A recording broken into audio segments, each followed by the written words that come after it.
বাবা দিবস উপলক্ষে ওটিটি প্ল্যাটফর্ম চরকিতে মুক্তি পেয়েছে ওয়েব ফিল্ম লাইফলাইন। কাজী আসাদ পরিচালিত এই ওয়েব ফিল্ম দিয়ে প্রায় ৩ বছরের বিরতি কাটিয়ে আবারও ওটিটি প্ল্যাটফর্মে ফিরলেন অভিনেত্রী বিদ্যা সিনহা মিম।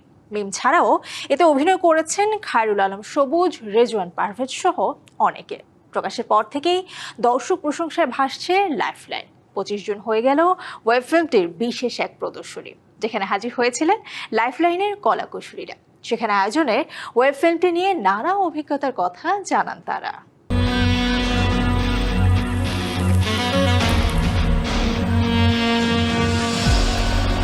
আমি না অনেক বিপদে পড়ছি, প্লিজ আমাকে একটু নিয়ে চলেন না। বাবার জীবন রক্ষায় এক অচেনা ব্যক্তির খোঁজে প্রত্যন্ত অঞ্চলে অনুসন্ধানে নামেন শহুরে তরুণী অনন্যা।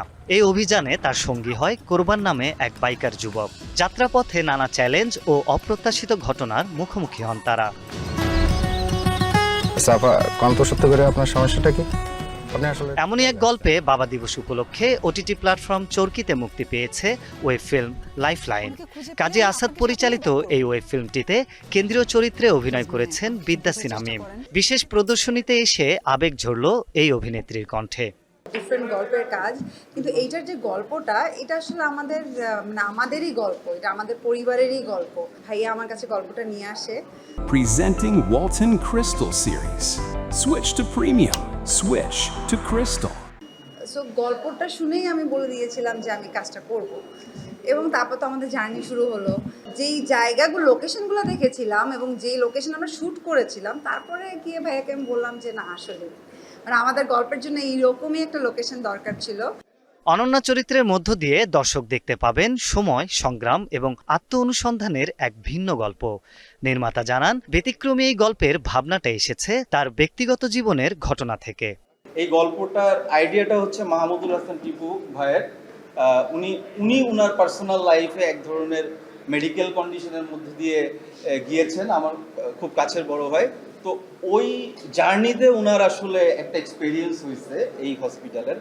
সো উনি যখন প্রথম আইডিয়াটা বললেন, তখন ওই সমসাময়িক সময় আমার জীবনেও এক ধরনের একটা ঘটনা ঘটছিল।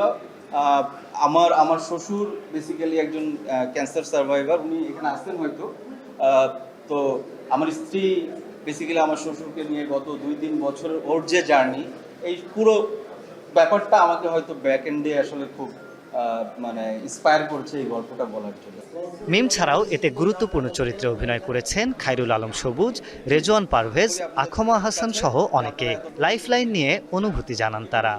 যে কোনো কাজ সেটা দেশের জন্য, মানুষের জন্য, সকলের জন্য যখন হয়, তখন আন্তরিকতাই বড় কথা।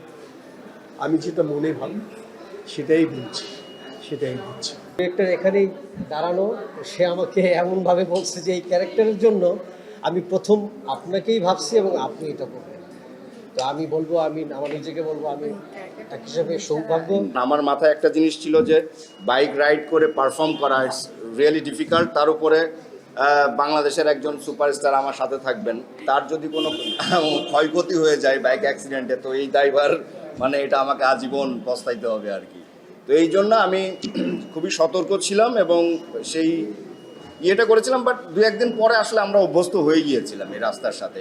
কুয়াকাটার ভেতরের একটি দুর্গম চর এলাকায় হয়েছে ওয়েব ফিল্মের দৃশ্য ধারণ। সরু ও উঁচু নিচু পথ, প্রচণ্ড গরম এবং প্রতিকূল পরিবেশে কাজ করেছেন শিল্পী ও কলাকুশলী। তবে কাজটি দর্শক পছন্দ করলেই এই কষ্ট সার্থক হবে বলে মন্তব্য করেন সংশ্লিষ্টরা। আরিফ হক, ডিবিসি নিউজ, ঢাকা। মিনিটে মিনিটে বাইক খাড়া করাইতেছেন।